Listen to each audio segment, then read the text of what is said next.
Ça veut dire que dans ce qu'elle va nous dire, il y a quelque chose qui s'est passé pour en arriver là. Il y a un ensemble de situations qui se sont enchaînées pour qu'elle arrive là.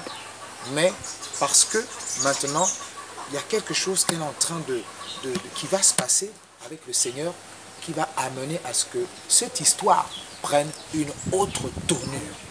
Alléluia.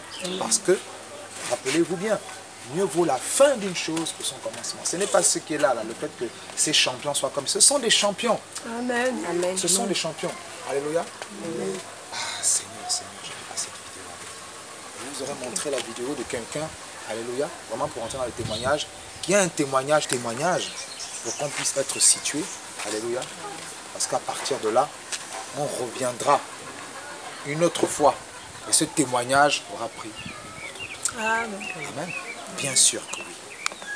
La paix du Christ. Alléluia. Amen. Et comme vous êtes en train de parler, j'ai béni le Seigneur d'avoir accompli ce qu'il avait commencé. Il avait d'abord commencé au départ. Pas accompli, même aujourd'hui, il va continuer, comme tu veux le dire, accomplira encore, comme l'habitude de le faire. Donc mon témoignage, c'est pour dire à mes soeurs, mes frères, que dans la vie, il ne faut pas dire que non, c'est maintenant la fin. Au contraire, même c'est le début de ton histoire, le début de ta vie. Je vais commencer même à rendre grâce à Dieu pour le témoignage que tu parles là. À travers des épreuves de la vie, Dieu t'ouvre les portes quelque part, charnelles et spirituelles. Moi-même d'abord au départ, pour lire, pour écrire, pour bien préciser même les mots, j'avais des difficultés au départ. Donc, à travers lui-même, parce que j'ai eu une maladie depuis l'enfance, les yeux et la tête. Donc, ça faisait que pour faire l'école, même pour lire, ça s'embrouillait. C'est lui-même, il est venu me guérir à travers les deux enfants-là, leur grossesse, en 2001. Donc, moi, Jésus lui-même, il est apparu comme ça, là, tu as quoi, c'est long. Donc, comme ça que j'ai vu la guérison de ma tête. Il me dit que ça va t'attraper encore. Je dis, ah, parce que maintenant, quand je les ai accouchés, donc j'ai accouché à Bitam, je vais à Bitam. Je n'étais pas ici. On m'a évacué en 2002 avec eux.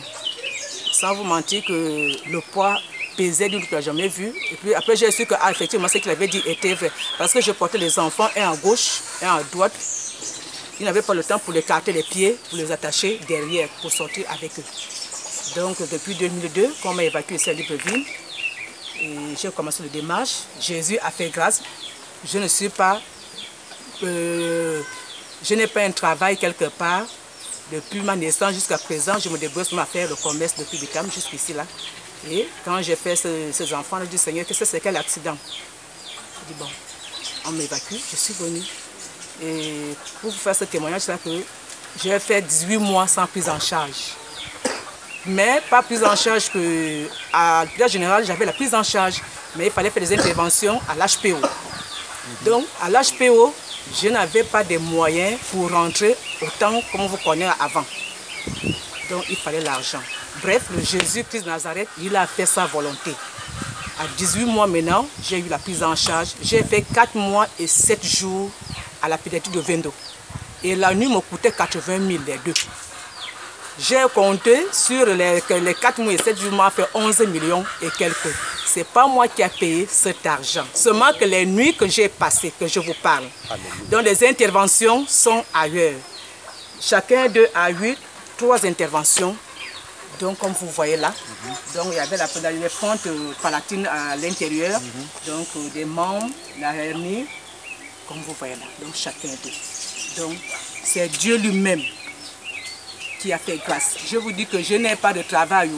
Le papa ne faisait rien au petit bricot là-bas à la mairie, il n'y avait pas un salaire. Donc je vais trouver la prise en charge. Jésus lui-même, il a trouvé la prise en charge. Parce que si je vous dis pas seulement la prise en charge, j'ai eu l'hôpital général, la pédiatrie, El Rafa, Horizon Nouveau, 4 prises en charge. Donc, selon l'aventure de Dieu, j'ai fléchi mes genoux. Et malgré tout ce que j'ai fait, le papa, il n'a pas pu supporter.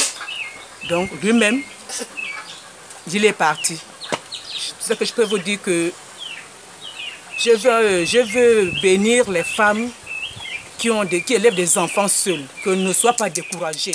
Amen, amen. Quelle que soit la croix, Dieu va t'élever. Parce que ce travail, je l'ai commencé toute seule. Il était habitable. Quand il venait, j'ai été rejetée. Comme on dit que rejetée. En commençant par la belle famille jusqu'à présent. Jusqu'à maintenant, lui-même, il m'a laissé avec ses enfants. Ils avaient que 4 ans. Ils ont maintenant bientôt 16 ans. Donc, ni vu ni connu.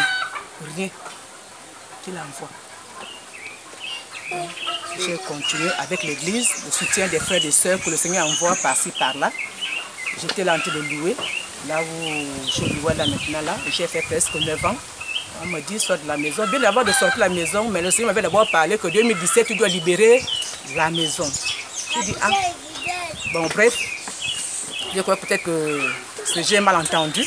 Mais même les propriétaires de la maison, eux aussi n'ont pas su. 1 mois de préavis, 4 coups de fil, comme si j'avais tué une personne. Donc c'est là maintenant, pendant le mois que j'étais là, je vois toujours, dans les rêves, j'habite une maison qui est déjà un peu vieille. Ma fille vient encore, maman, je t'ai vu dans les rêves, comme ça, une vieille maison qui sort. Je dis, ah, peut-être à travers cette vieille maison que je quitterai pour aller habiter dans une maison qui serait maintenant la mienne, sans que je sois encore locataire quelque part. Donc, c'est la condition de vie que je suis venue maintenant rentrer là. Il me dit seulement que rentre ici. J'ai dit, ah, beaucoup de gens me disaient que, mais Sidonie, Dieu que tu pries ne peut pas permettre que tu viennes habiter une maison qui est déjà vieille et abandonnée. Je vous ai dit que peut-être c'est pas, on nous dit que les voies de Dieu sont insondables. Peut-être c'est pas le Dieu que moi je prie qui me parle, et c'est le Dieu que vous priez qui vous parle. Donc, c'était mauvais. Est-ce que vous avez sollicité qu'il pleut? Je me mouille sous le soleil avec les enfants, ou bien je me mouille avec la pluie sur les enfants, dehors, ou bien j'ai quand même un abri, quelque part.